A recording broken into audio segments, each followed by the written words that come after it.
Buenos días, mi nombre es Boris Richard Mosquera Martínez, soy estudiante de la Universidad de Magdalena en el programa técnico profesional en prevención de riesgos laborales.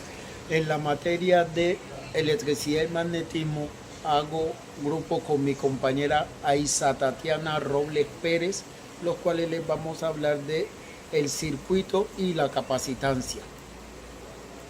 Se dice que un circuito es el camino cerrado por donde circula la corriente. La idea de circuito nació en el siglo XVIII, cuando Alessandro Volta inventó la pila en 1800 y George Ohm formuló la ley de Ohm en 1827. Desde entonces el circuito se extendió como la base de todos los sistemas eléctricos. Un ejemplo sencillo de un circuito es conectar una pila a un bombillo por medio de un cable, por decirlo de alguna manera. O cuando conectamos un ventilador a la corriente eléctrica. Eh, Cuando hablamos de la capacitancia, este término se refiere a la capacidad de un componente llamado condensador de almacenar y liberar energía eléctrica. Este fenómeno se descubrió mucho antes, en el siglo 1745, con el frasco de Leighton. ¿Qué es el frasco de Leighton? El frasco de Leighton es una botella que este científico creó donde almacenaba energía. Entonces,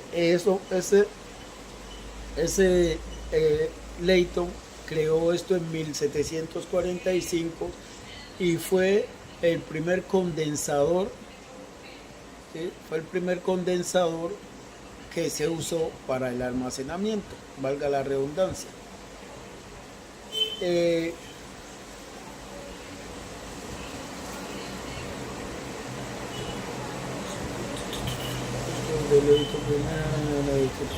Sin embargo, el concepto científico de capacitancia se formó en el siglo XIX y se adoptó la unidad de medida llamada faradio en honor al científico Michel Faraday. Ejemplo de un capacitorio es, pongamos, una cámara, un condensador, etcétera. Bueno, como ya lo hemos explicado, el circuito es todo aquel que transporta energía y un condensador y el capacitorio es lo que almacena la energía y que permite dar paso a la misma de forma regular cuando se requiere. Por decirlo, un switch. Un switch puede ser un ejemplo de un capacitorio, que permite el paso de la energía cuando se acciona. Desde el técnico profesional en seguridad y riesgo laboral, le queremos extender una invitación con relación al cuidado, a la manipulación de todo elemento que contenga corriente eléctrica, y es que se usen los EPP correspondientes para cada una de estas actividades, eh, procurar identificar los riesgos, los usos de los equipos necesarios, que todo esté debidamente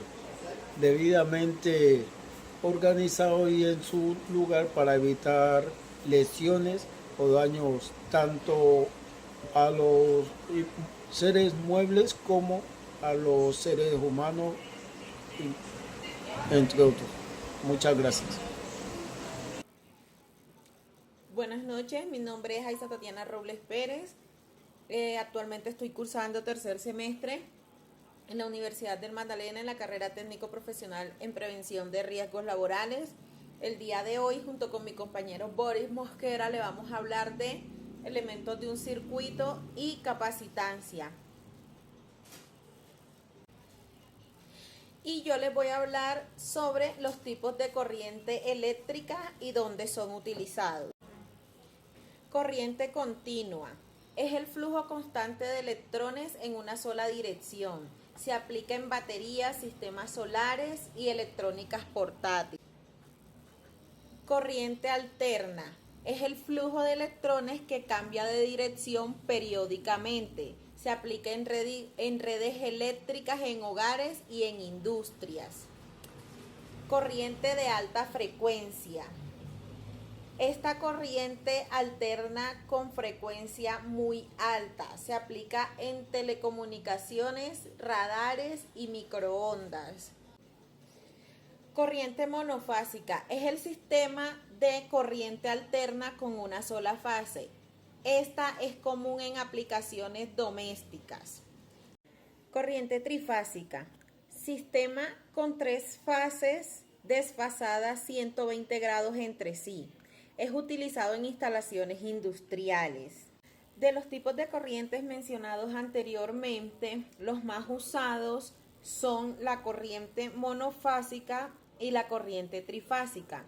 La monofásica es la más utilizada en hogares y pequeños comercios.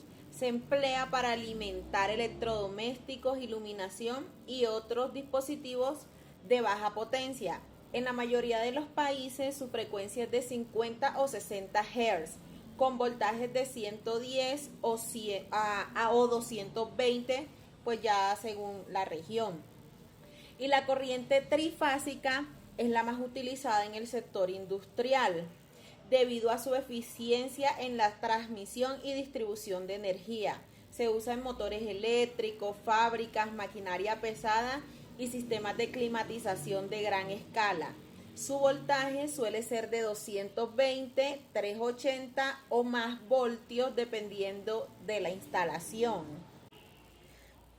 También les voy a hablar de qué son los materiales óhmicos y no óhmicos. Los óhmicos son aquellos que obedecen la ley de Ohm. Su relación entre tensión y corriente es lineal. Y los no óhmicos no siguen la relación lineal de la ley de Ohm. Su resistencia varía con la tensión o la corriente. Ejemplo, los óhmicos son cobre, aluminio, plata, oro, bronce. Y los no óhmicos son diodos, bombillas incandescentes, transistores, termistores y varistores.